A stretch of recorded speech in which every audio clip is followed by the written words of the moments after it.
Daily answer writing video में आपका स्वागत है। आज फिर हम एक नए प्रश्न के साथ आपके सामने हाजिर हुए हैं। आज का जो प्रश्न है वो परमाणु निशस्त्रीकरण से है।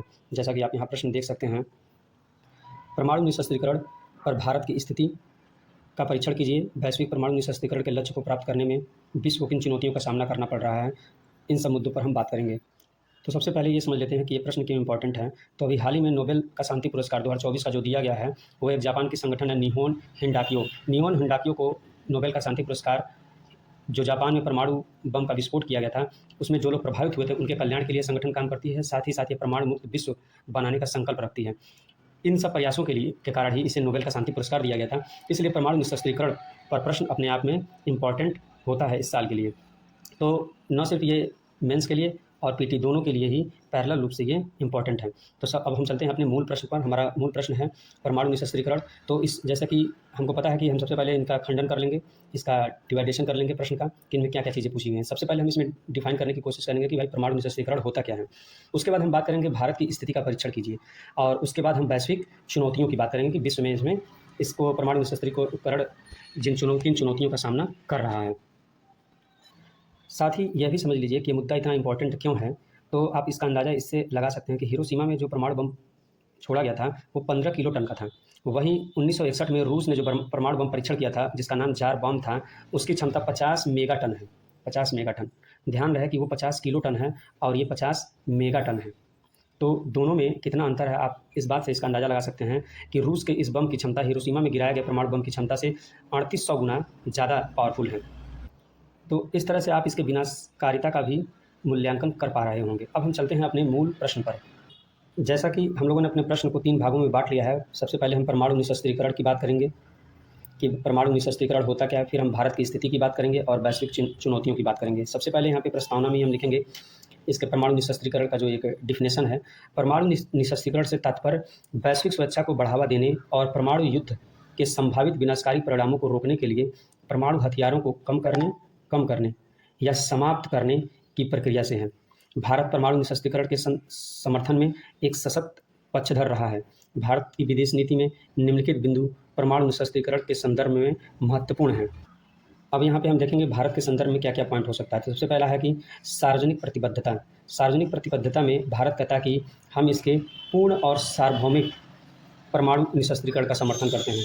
यहाँ पे लाइन भारत के लिए इंपॉर्टेंट है, सार्वजनिक प्रतिबद्धता वाले पॉइंट में, कि भारत पूर्ण और सार्वभौमिक परमाणु निशस्त्रीकरण की बात करता है। यानी कि ये कम करने की बात या नहीं करता, बल्कि पूर्णतः इसे समाप्त करने की बात करता है।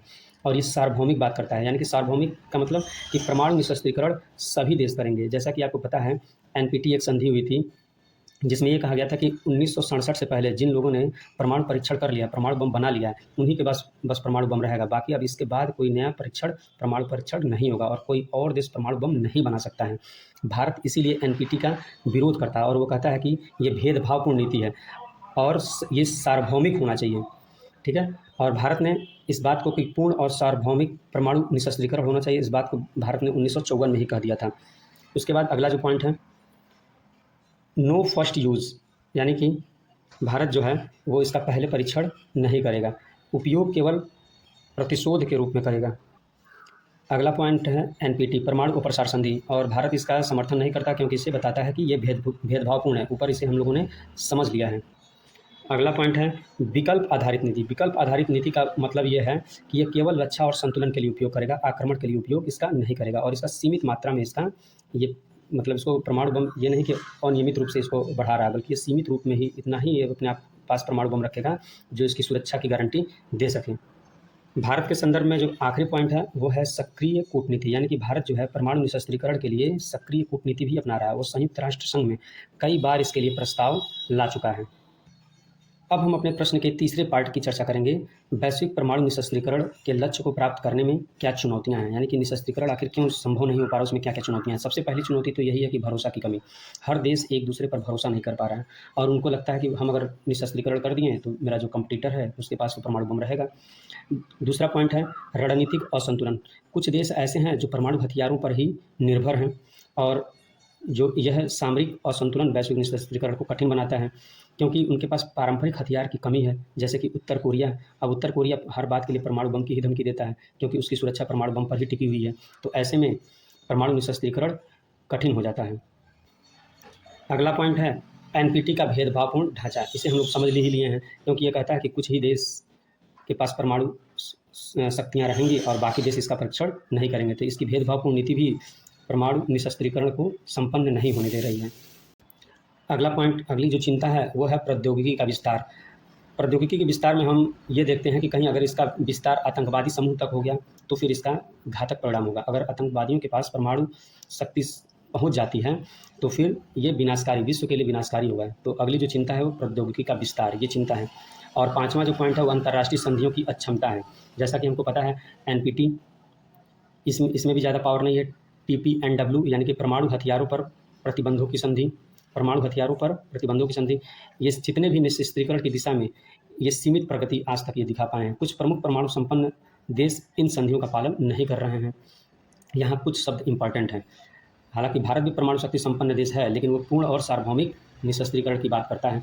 लेकिन कुछ ऐसे देश हैं जो इन संधियों का पालन नहीं कर रहे हैं। अगला पॉइंट है सुरक्षा चिंता। सुरक्षा चिंता में क्या होगा कि कई देशों के लिए राष्ट्रीय सुरक्षा परमाणु हथियारों पर निर्भर करती है, विशेष रूप से उन देशों के लिए जो पारंपरिक सैन्य ताकत में कमज़ोर हैं। उनके पास पारंपरिक सैन्य ताकत नहीं है, इसलिए उनको लगता है कि भाई परमाणु हथियार रहेगा तो यही फुल एंड फाइनल रहेगा। तो ये सुरक्षा चिंता भी एक ऐसा कारण है जो परमाणु निशस्त्रीकरण को संपन्न नहीं होने दे रहा है। अब हम आखिरी सेगमेंट पे पहुंच चुके हैं और ये है निष्कर्ष। निष्कर्ष में हम ऊपर जो बातें कहे हैं उसके साथ ही साथ हम इसमें कुछ सुझाव भी देते हैं, तब जाके हमारा प्रश्न का जो उत्तर है वो ज़्यादा सटीक हो पाता है। तो ऊपर जो बातें कही गई हैं उनको मैं यहाँ कंक्लूड किया हूँ और लास्ट में मैं 2 लाइन में सुझाव दिया हूँ, उसे समझिएगा किस तरह से है। पर भारत ने परमाणु निशस्त्रीकरण के प्रति अपनी प्रतिबद्धता और संतुलन नीति के माध्यम से एक महत्वपूर्ण भूमिका निभाई है, लेकिन वैश्विक स्तर पर परमाणु निशस्त्रीकरण की दिशा में बढ़ने के लिए कई चुनौतियां हैं, जिनमें रणनीतिक असंतुलन, सुरक्षा चिंताएं, अंतर्राष्ट्रीय संधियों की कमजोरियां प्रमुख हैं। इन चुनौतियों को सुलझाने के लिए वैश्विक कूटनीति, विश्वास निर्माण के उपाय और एक निष्पक्ष परमाणु निशस्त्रीकरण ढांचे की आवश्यकता है। अब ये सुझाव हो गया है। सुझाव क्या है कि इन चुनौतियों को सुलझाने के लिए एक वैश्विक कूटनीति बने। यहाँ हम देखेंगे क्या क्या हम सुझाव दिए हैं। सुझाव ज़्यादा इंपॉर्टेंट होता है निष्कर्ष में। तो सबसे पहले है वैश्विक कूटनीति बने, दूसरा सुझाव है विश्वास निर्माण का उपाय हो, और तीसरा है निष्पक्ष परमाणु निशस्त्रीकरण ढांचा बने। एनपीटी की तरह नहीं कि ये कुछ देशों तक सीमित रहे, बल्कि निष्पक्ष हो। तो इस तरह से ये प्रश्न संपन्न हुआ। दोस्तों, अगर ये वीडियो आपको पसंद आया हो तो लाइक करें, कमेंट करें और चैनल को सब्सक्राइब कर लें, ताकि अगला जो प्रश्न मैं लेकर आऊँ तो आपको मिल सके। धन्यवाद।